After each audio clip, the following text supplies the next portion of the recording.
It is wonderful to see you, Mark, and to really have the second part of a conversation that began back on February 16th when you invited me to St. Francis Episcopal Church, where you are the rector, to take part in a series that you were doing in your community about spiritual legacies of the Second World War.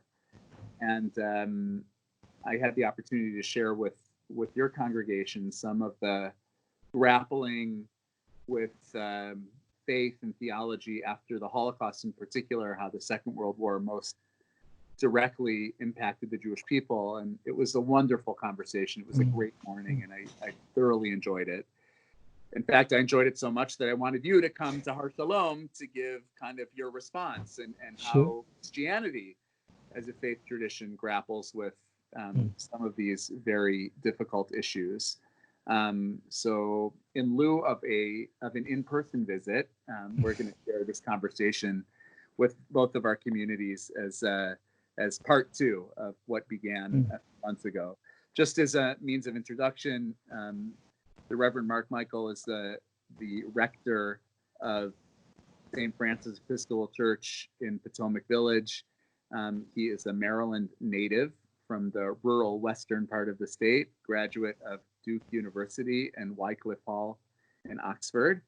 And Father Mark has served churches in Virginia and in New York and in Sharpsburg, Maryland. He was an assistant chaplain and a history and religion master at the St. James School.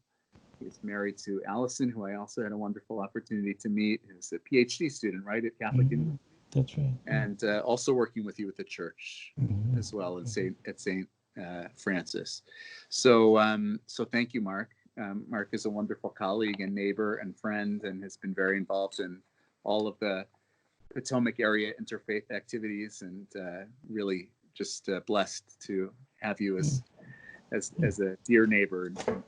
So when I came to you, Mark, I shared some of the thought of some leading Jewish theologians regarding the Holocaust and regarding the Second World War, and some of the egregious inhumanity that the world witnessed during that time. And as I think of Christian theologians who grappled with this, who even some of whom became martyrs in their own right because of their opposition to Nazism, I think of names like Dietrich Bonhoeffer and Martin Niemöller, Karl Barth. I'm wondering, could you speak about any of these theologians, someone perhaps who is dear to you, and how you think about these things, and what might have motivated these Christian theologians and Christian leaders to oppose Nazism, even at great personal risk? Sure. I think there were a variety of responses among Christian theologians, and there's sort of a trajectory of development as it became clearer just how horrific the Nazi regime was and what its kind of true aims were. So you see something like the Barmen Declaration is a sort of statement that Karl Barth was the primary developer of, published at a town in Switzerland, really at the very beginning of the Nazi regime in 1934. And a lot of this is, at this point, the reaction is sort of shock at the way that the German state sort of co-opted the church kind of so easily with very little resistance. And so the Barmen Declaration has a lot to say about the fact that the church is a different kind of society, and that the church and the state should not kind of take on one another's roles. There's a famous kind of, it's set up, the statement, which is actually a confessional document of some of the Reformed churches in America today, is set up with this sort of set of affirmations, things that we want to say as Christian believers, and then rejections, things that we reject because of this. And so I guess probably the most famous line from the Barmen Declaration, they say, we reject the false doctrine that beyond its special commission, the state could and become the sole and total order of human life, and so fulfill the vocation of the church as well.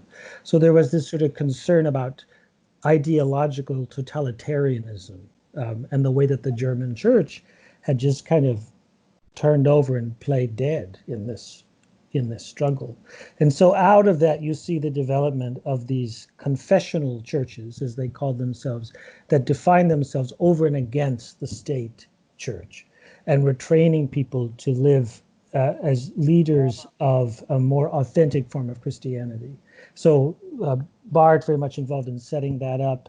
Niemöller was a very prominent leader in the confessing church. And then Bonhoeffer, after he returned from America, took up the role of leading the confessing church seminary, which was conducted in secret in Eastern Germany.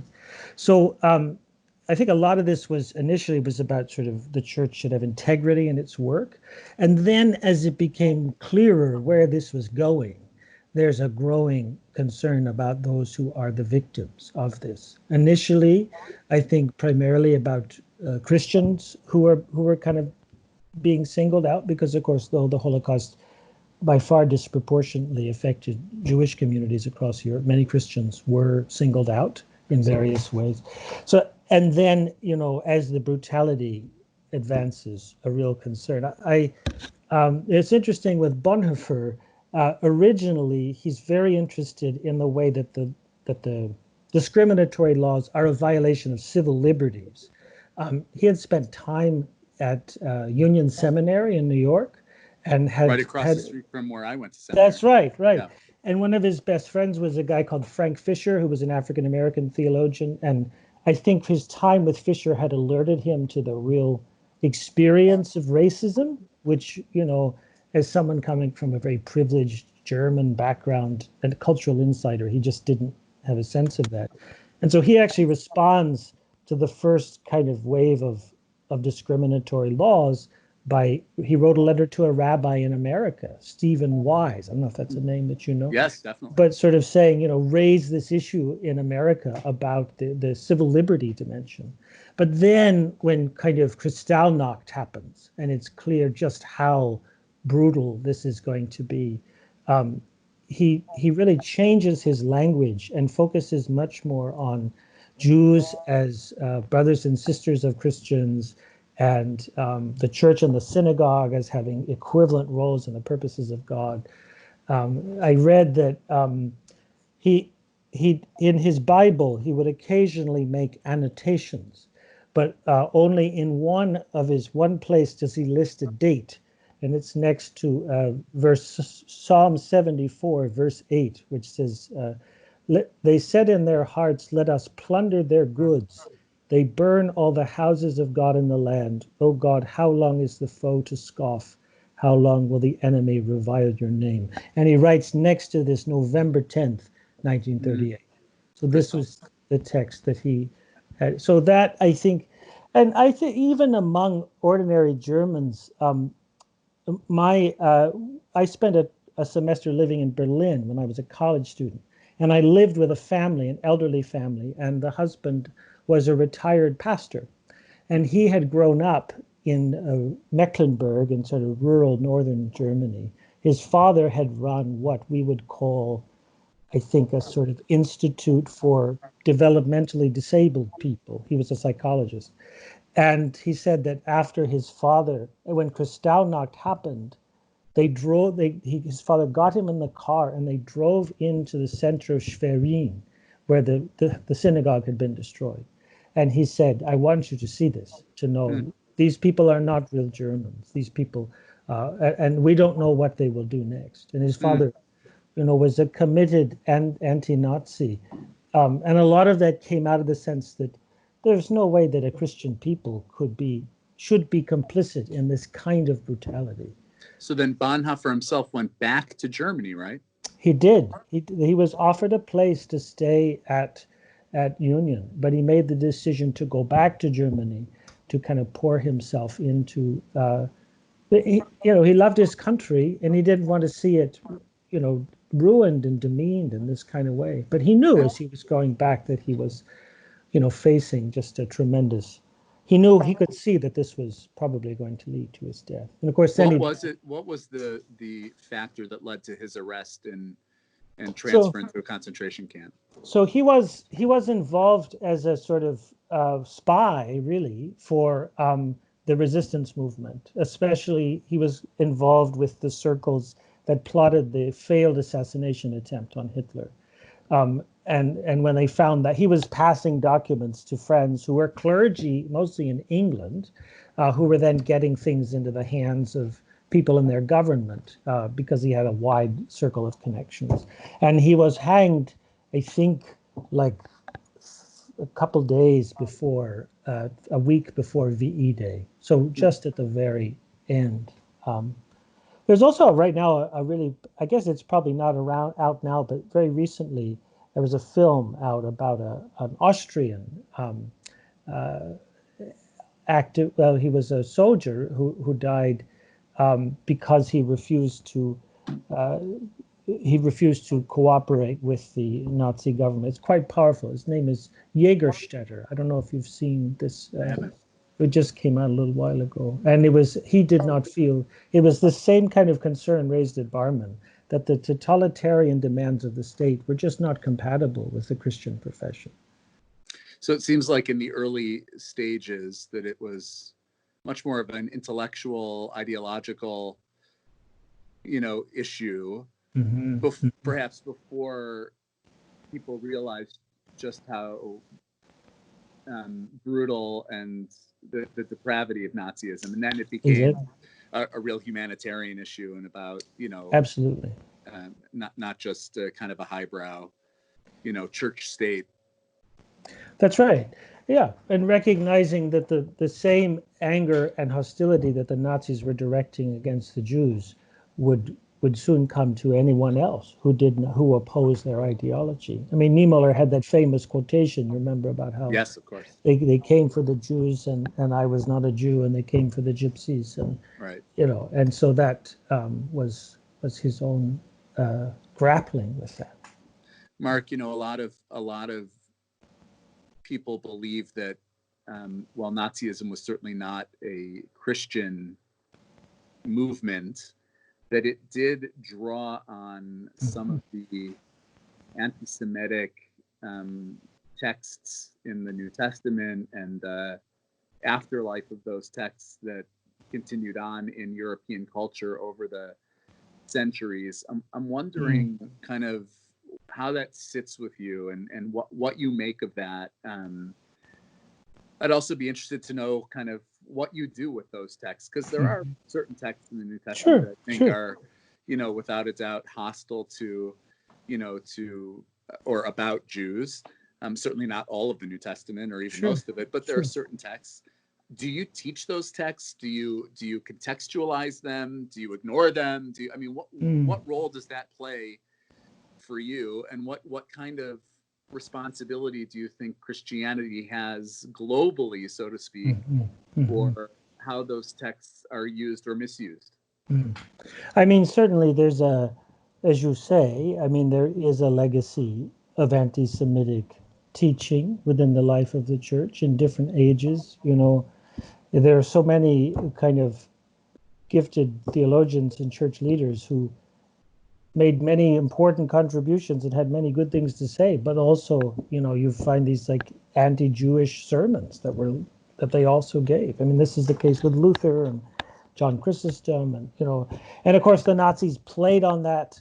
They kind of brought that forward in various ways, as you say. I think, the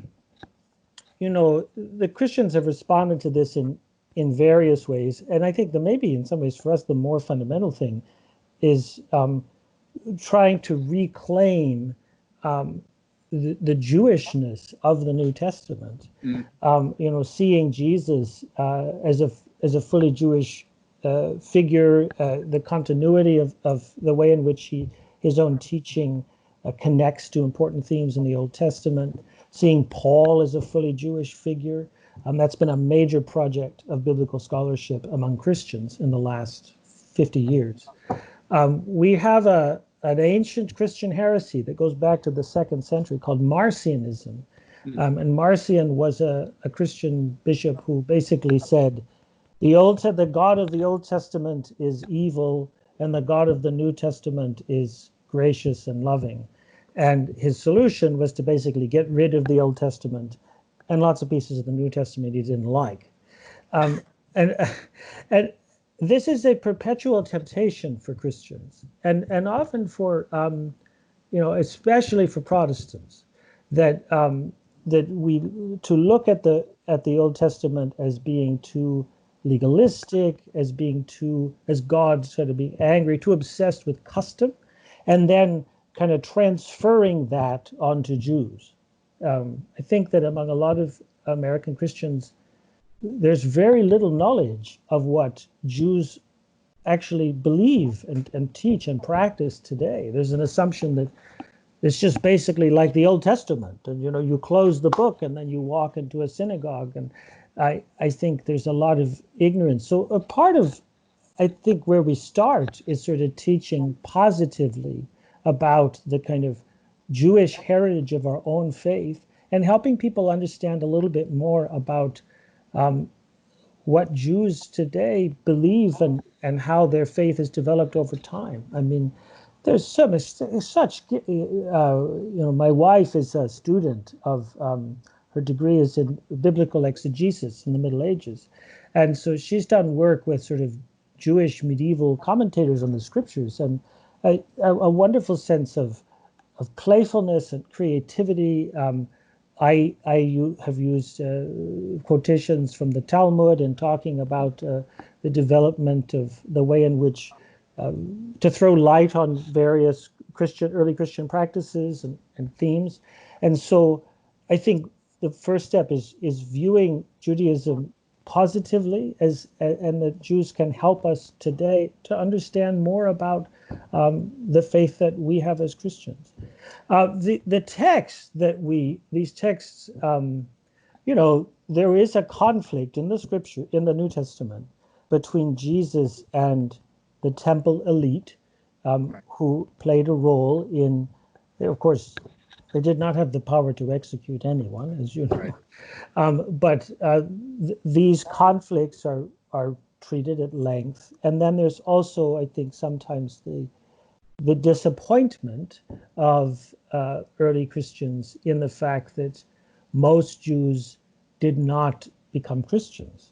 And so there's a kind of sense of pain about that. A lot about, well, they'll throw you out of the synagogue and they'll do this and so on. Now, how do you treat those texts? I think in part we don't use them all that much. We use a lectionary, as you do, a certain set of texts that are read over 3 years. And many of these these texts that are potentially interpreted in anti-Semitic ways are just not included in the Sunday readings.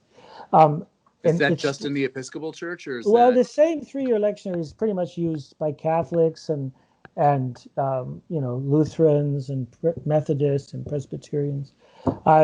This year, as an experiment, we're using the Church's old liturgy, old lectionary, which is a 1-year cycle that goes back to the 4th century, 5th century. And I noticed that on the Sunday before Palm Sunday, the text that was given for the gospel was one of these very intense confrontational texts, John 8, which I had never preached on, ever, because it never appears in the Sunday readings. So that was a chance to nuance a little bit and to say,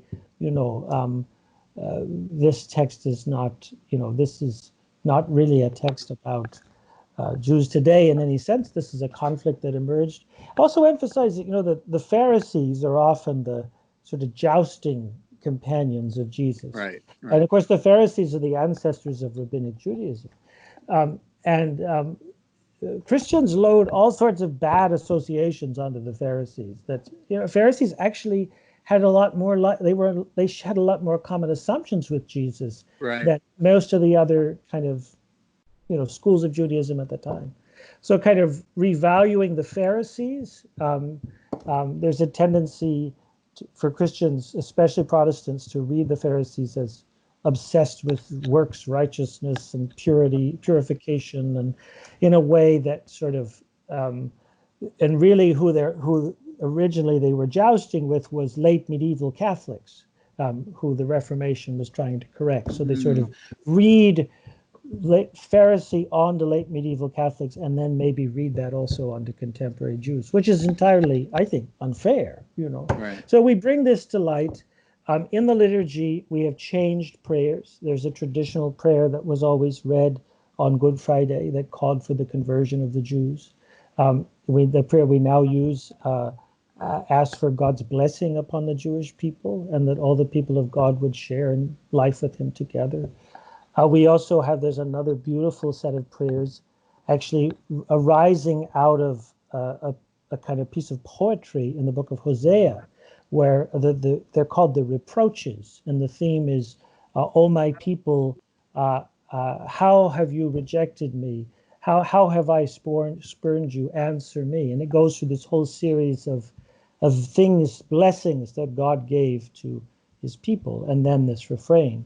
Some people say that it's anti-Semitic because, you know, it's who are my people? I mean, we as Christians, we would say perhaps metaphorically we were fed with water from the rock and we crossed the Red Sea, but you were fed directly, your ancestors. So we still use the reproaches. But I try to explain, you know, we have to put ourselves into the place of these people. God has blessed us, and we also have turned against him. So we also stand in need of forgiveness. So I guess I have two follow-up questions. One is, in your own ministry, do you find that when you give this kind of context and this broader explanation to these texts, does it resonate genuinely with the people in the pews? And the second part of the question is anti-Semitism still an issue in the church today? And if so, where and why, perhaps? Sure. I mean, I would say that, you know, when I teach about these things, my people receive this, you know, they have a lot of curiosity about the sort of Jewish roots of early Christianity. Many people I noticed from my visit talk about this and ask good questions. So, you know, and I think, you know, if we kind of nuance these texts, people are appreciative, you know, of that. Anti-Semitism in the church. I mean, there are, you know, there are racists in the church. I mean, you know, when there's an attack on a synagogue or something like this, I mean, sometimes the people involved say that they're Christians or are Christians. There are some, though I think these kinds of people are quite extreme. There's some very extreme traditional Catholics that would have, you know, maybe some anti-Semitic views, some very extreme fundamentalist Protestants. Is there tacit racism in various ways? Absolutely. I mean, and I don't hear people tell, you know, anti-Semitic jokes or anything like that, but I think that most kind of mainline Protestants and Catholics try to go out of their way to not be, you know, anti-Semitic. There obviously was a tremendous change in American life from the experience of so many people fighting in the Second World War 75 years ago. We hear a lot more racist conversation against African Americans and Latinos than we do about Jews, at least in the people that I engage with in various ways. But again, there is this lack of knowledge. Jews are not evenly dispersed throughout the American population, as you know. Sure. Where I grew up, I had no classmates, you know, friends who were Jewish. When I was preparing for confirmation, our minister took us to the synagogue in Hagerstown, and we participated in service, so we would have a sense of what this was like. But I think that's, I do worry, of course. This is a time when some of the political currents seem to be legitimizing racist language, and of course there's been attacks on synagogues in various places, so obviously this is something we need to be very concerned about. But I think the best way to address this as a Christian leader is to try to teach positively about sort of the gifts of Jewish scholarship and of Jewish life, and how this is a blessing to us as Christians. So I want to shift the conversation a little bit towards theology and Sure. specifically theodicy. Mm-hmm. When I visited with the members of St. Francis, that was a major part of our conversation, was how do we speak about a loving God, a benevolent God, a merciful God in the face of such unprecedented and wanton violence, death, brutality, hatred. Specifically, we're talking, from our particularistic point of view, we talk about ourselves as a people who are in covenant with God. Right? Where was God in Auschwitz? Right? Where was God upholding God's end of the covenant in that terrible suffering? I'm wondering, from a Christian point of view, has the question of theodicy, that is to say, reconciling God's goodness with the pervasive presence of evil, changed in any way subsequent to the Holocaust, subsequent to the Second World War? How are those questions grappled with, I guess, by you personally, or by any other reference point within Christianity that you want to discuss?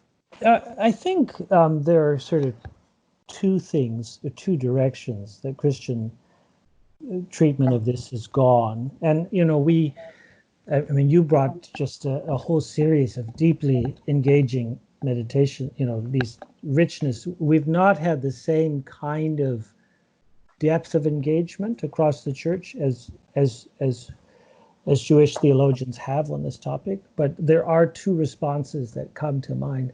I think one is that traditional Orthodox Christianity has a fairly low view of the human person, I think, in comparison to probably the mainstream of Judaism. They're believing in the doctrine of original sin, that sort of the corruption of the human heart is deep, that people are often very evil because they've turned against God. So I think, carrying that background, we would say, of course, that what the Nazis did was atrocious and terrible, and the programmatic organization of it was just, but it may not be as shocking if you have a rather lower view of human nature to begin with. It is a case of moral evil, a moral evil when it's committed by a person. And for us, traditionally in theodicy, natural evil is harder to explain, a hurricane or. But I think that Pope Benedict, who of course was a German himself, when he went to Auschwitz in 2006 as Pope, he made this pretty famous visit and gave an address. And one of the things that he said was that that the Nazis showed us a particularly kind of anti-God, that there was it was really a hatred of God that was at the root of their hatred of the Jewish people. The quote I found was, he says, "These vicious criminals, by wiping out this people, wanted to kill the God who called Abraham, who spoke on Sinai and laid down principles to serve as a guide for mankind, principles that are eternally valid. If this people, by its very existence, was a witness to the God who spoke to humanity and took us to himself, then that God finally had to die, and power had to belong to man alone." So Benedict's analysis is that the Nazis ultimately want to be like God themselves. And so they spend their rage, especially on the Jewish people, who are so profoundly identified with the one true God. I thought that was insightful. That's not a complete answer, but that's maybe is part of what can be said.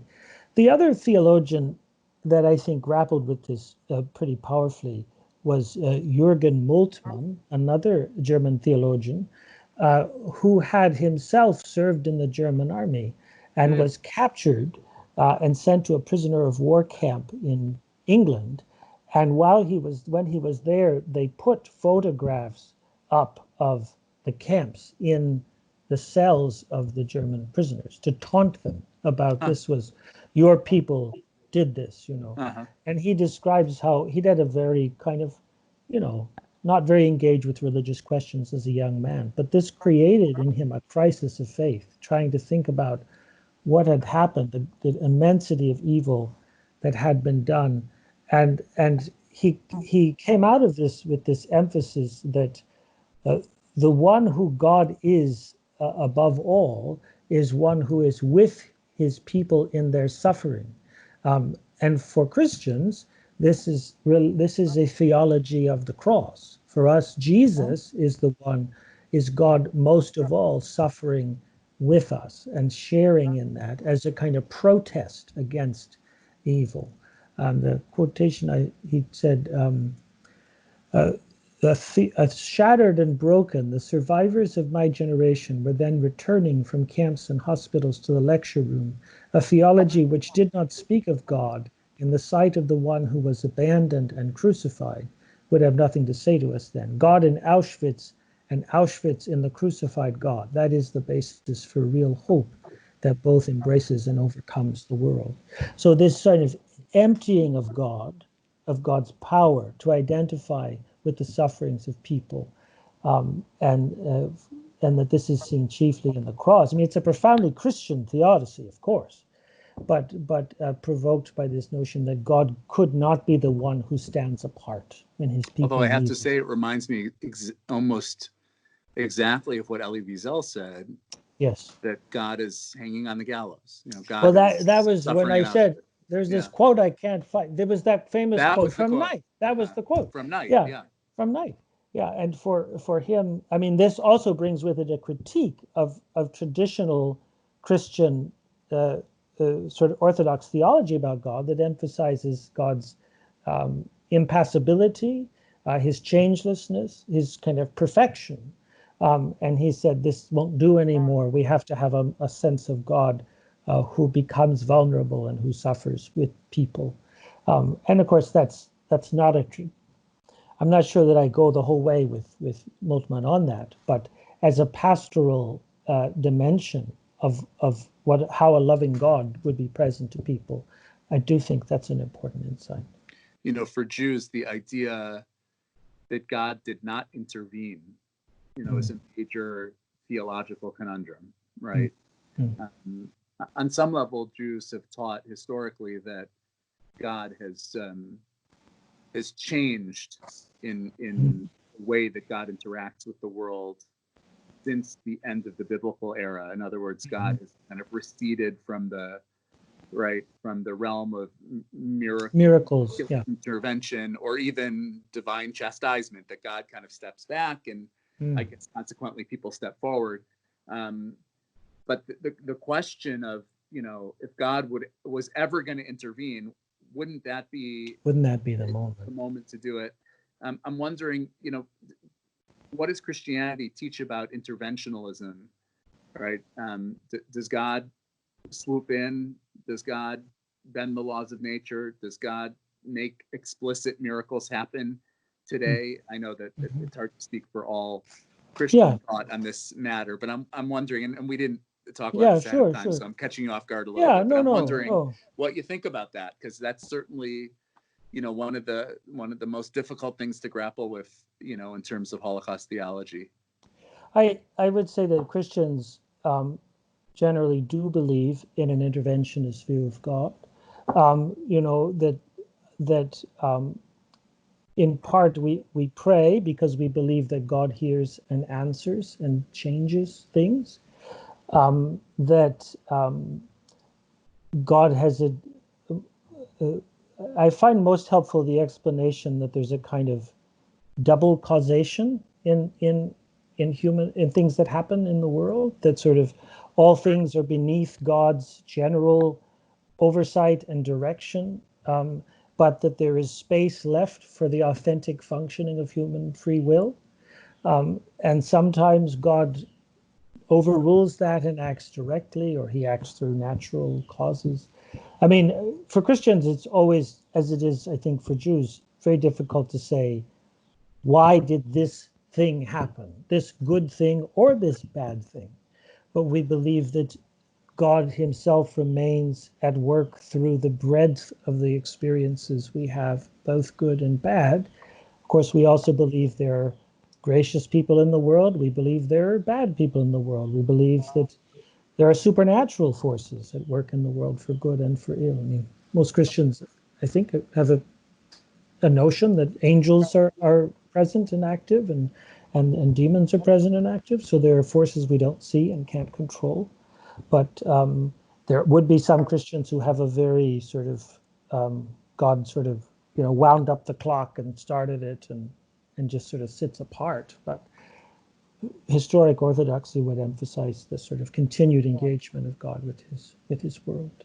One of the texts that I shared when I visited with you in February in your community was Richard Rubinstein, kind of a very radical kind of position that any way in which the Nazis could be understood as being part of God's plan, or being somehow orchestrated by or intended to have done what they did because of a divine plan, is utterly anathema. We can't even contemplate such a thing. How do you kind of understand, given what you said about God kind of being, present in the breadth of the experience, is there any way that the Nazis could be considered part of God's plan, even from the broadest, kind of most zoomed out perspective? I mean, that's a tough one. I think we would. I think in the end, what I would have to say in cases like this is, God could have intervened to change, to make things right, for there to be justice. God did not choose to intervene, and this is, we don't know why, But I think, I bristled a bit at I understand what Rubinstein's saying because of the tremendous evil and knowing that God is good and loving. At the same time,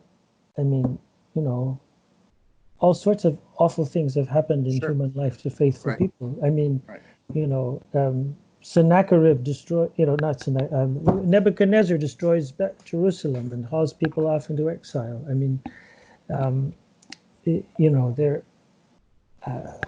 We're speaking to each other in a time of a global pandemic. There are too many examples.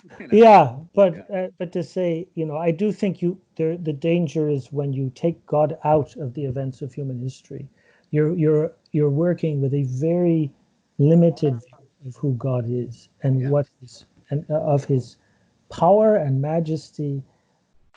I can't say what Rubinstein says. I think Rubinstein is extremely provocative. I want to ask you one more question, and that involves the idea of Zionism. Sure. I think some people have misplaced Zionism as being entirely a reaction to the Holocaust. In other words, this is what humanity now owes to the Jewish people after all this suffering. They deserve a state of their own, and it's out of a place of guilt and what have you. But of course, Zionism as a political movement for the self-determination of the Jewish people began long before Nazism, long before the Holocaust. You could say that it started in Genesis chapter 12 when God first said to Abraham that this piece of land is going to be part of your identity. But certainly the idea of political Zionism in the beginning of the 20th century, long before the Holocaust, talking about people like Theodor Herzl and other developers of this modern manifestation of Zionism. It's really not about the Holocaust, and some of the early international acts that laid the groundwork for the state of Israel in 1948 were enacted before the Holocaust. But that being said, I'm curious to understand a little bit about the phenomenon of Christian Zionism. We hear a lot about it in the evangelical world, and I think that's its own phenomenon. But I'm wondering about, in more kind of mainline either Protestantism or Catholicism or Anglicanism. What is the view of Christian Zionism? How does it or does it not relate to the Holocaust and that's really World War II? Where does the community stand on the issue of Christian Zionism? I mean, I got interested in this question, and I did some reading about it over the last couple of days, and it's a fascinating story. I mean, in some ways, Zionism is almost as much about, especially English-speaking Protestantism, as it is about Judaism. And there's this sort of, this movement called Restorationism sort of develops within 17th century Puritanism. This idea, and the 17th century Puritans highly valued the concept of covenant, and sort of tried to reconceptualize the workings of God in the Old Testament on the basis of covenant. And they had a very literal interpretation of the scriptures. And so that means that they look through the Old Testament and they say, all the promises God makes must be fulfilled literally. So if God's going to bring the people home, this doesn't mean, as Christians had basically been reading the scriptures for 1700 years, to say that this means all the people of God go to the heavenly Jerusalem when they die. This means that the Jews around the world need to go back to the land of Palestine. And so the start of the talk about a homeland for Jews in Palestine begins in the 18th century, and oftentimes I think among Christians without any real reference to Jews. Because they feel that this is part of the timeline that God has laid out, but it's a profoundly Christian timeline. The idea is that sort of the Jews go home, they rebuild the temple on the Temple Mount, and then they are converted en masse to Christianity, and then Jesus comes back. And that's the sort of the way that they put all the story together. And so, this is a big theme, including within Anglicanism in the 19th century, especially among kind of evangelical low church Anglicanism. There was the Anglican chaplain in Vienna, was a guy called William Heckler, who became a close friend of Herzl's. And really, he was well connected and helped to get Herzl's work, prominent people in England exposed to Herzl's work. And that phrase that I think is in Herzl about a land without a people for a people without a land, that's a phrase that appears first in Heckler's works. He'd written a book of Restorationism before he meets Herzl. And so this is a sort of theme within English-speaking Protestantism. So like when you get to 1917 and the Balfour Declaration, Balfour and Lloyd George, the prime minister, had both grown up in these kind of evangelical, pious households. So they were used to this story that the Jews should have a homeland. And actually, when they brought it up they brought up the Balfour Declaration in the cabinet, two people voted against it, and one of them was Montagu, who was the only Jew serving in the British cabinet at the time, because he wasn't a Zionist. He didn't feel that this was an authentic. Well, yeah, as you know, it was controversial, certainly then. Sure. And so, this creation comes out of this particular evangelical Protestant background. Now, at the time, in the 40s and 50s, there was a lot of support among mainline Protestants and Catholics for Zionism for what you might call humanitarian reasons. That, the Jews had experienced this awful tragedy. Humanity owes something to them for this. They should have a chance to have their own land and live in peace and security. So Martin Luther King is a Zionist, but he's really a humanitarian Zionist. He's not. The African American church had never engaged that deeply with this whole restorationist thing. And then, after the 6-Day War, evangelicalism this comes to the forefront in evangelicalism. And it's so much dramatic stuff is happening in Palestine, in Israel, that the evangelicals are saying these must be signs that the time is coming soon when Jesus comes back.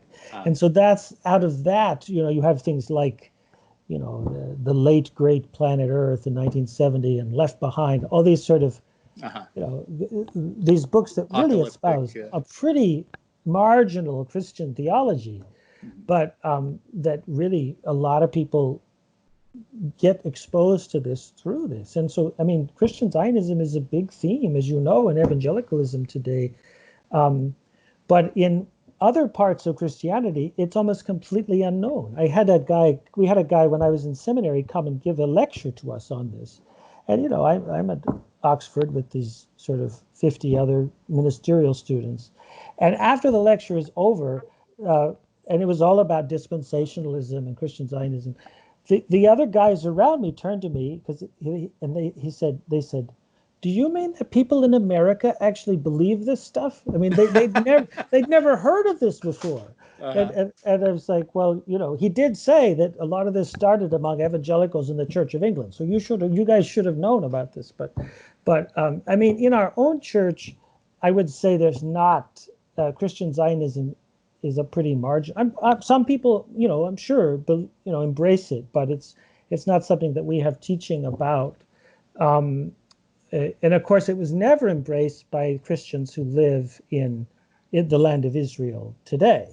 In fact, in 2006, the Roman Catholics and the Syrian Orthodox and the Lutherans and the Episcopal Church it's called the Episcopal Church in Jerusalem in the Middle East. It's Anglicanism there. They published a statement that talked about how Christian Zionism, the quote was, it substitutes a political military program for the teachings of Jesus Christ. So, I mean, they would clearly say this should be off the table for Christians, and that the promises about Israel, the promises were reconfigured in an allegorical way. And there is a growing support, I would say, among quite progressive Protestant churches to really distance themselves even further from this heritage by, having canons repudiating Christian Zionism.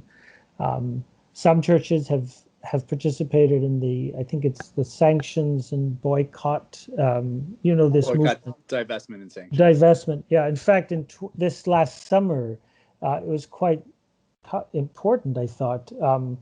The Anglican Church in the province of South Africa, which is that's Desmond Tutu's church, formerly enlisted in this movement. And of course, the boycott movement really comes out of the South, it was originally an anti-apartheid movement. Our church has never signed on to this. They've always said it's very interesting that every few years it'll get proposed at General Convention, and the bishops who live in areas with significant Jewish populations, it's always the Bishop of New Jersey or the Bishop of New York, will stand up and say, you people don't understand how difficult this would be for the Jewish communities where we live, and how this would appear to be anti-Semitic to them, and you need to step down, you sort of delegate from Nebraska where there's no Jews, And so perhaps we will never pass this, but whatever. I do think that it's a fascinating story. Part of what I'm curious about is, in a way, how Jews feel about Christian Zionism, because in a way, Christian Zionist ideology has the disappearance of the Jews as a distinct people of the covenant in view. I mean, how do you see?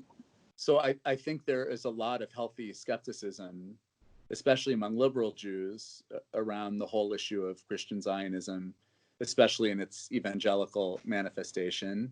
I think there's a lot of kind of awareness that the end of that story, it does not look good for the Jews. Mm-hmm. I think also the fact that it creates kind of strange political bedfellows because there's so little that's shared politically between most American Jews and the evangelical Christian community, that there's all kinds of complexity there. I think among more right-wing Jews and Jews in the Orthodox community, for example, that support is welcome. And, you know, all of those issues will be sorted out in the end, you know, but in the here and now, we need all the friends we can get, and we'll take the support, and we'll take the lobbying and the fundraising and the awareness and the political action, and, you know, the ultimate issues will be sorted out whenever they'll be sorted out, and we kind of don't focus on that. So there's kind of two schools of thought about that, and in any case, you know, I think overwhelmingly, regardless of left or right or liberal or orthodox, there is a overwhelming rejection of the BDS movement out of the sense that it's simply unfair, and it is it holds Israel to a standard that other nation states are not held to, and it's not particularly productive in terms of generating a true movement towards peace and justice for all the parties involved. So but Christian Zionism is definitely a complicated issue in the Jewish community, as I see that it is also in the Christian community. I'm sure. Yeah. So we've talked for a while. I want to bring this to a close, but I want to give you the opportunity, if there's anything that you wanted to say or share, or anything else that has come to mind from your reading or thinking about this. I'd love for you to kind of have the last word, so to speak. Oh, you're very gracious. I mean, you know, it's been very engaging to work with you, and I've been so grateful for your coming to us. I mean, I've not been able to offer your people the kind of depth of engagement and the very vigorous presentation style that marks Rabbi Adam. But you know, it's been a wonderful exercise, and I'm grateful for our fellowship. I do look at Christians and Jews as you know, sharing so much in common, and that we have so much to learn from one another. It was such a gift for me. I've talked about it many times with my own people when we participated together in that program that was sponsored by the local rabbinical council, where Christian pastors and Jewish rabbis were studying these texts together.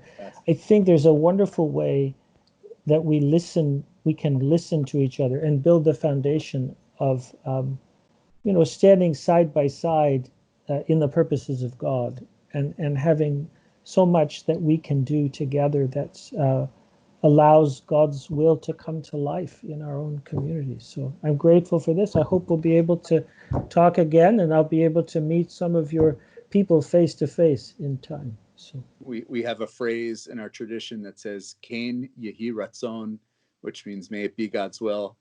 Everything that you said, may it be God's will. May we continue to share in these wonderful conversations and encounters with our communities, and most importantly, to do God's work in this world together. So thank you so much, Mark, and stay well, stay healthy. Thank you. I look forward to being together in person, hopefully soon. Terrific. Thank you so much. Thank you.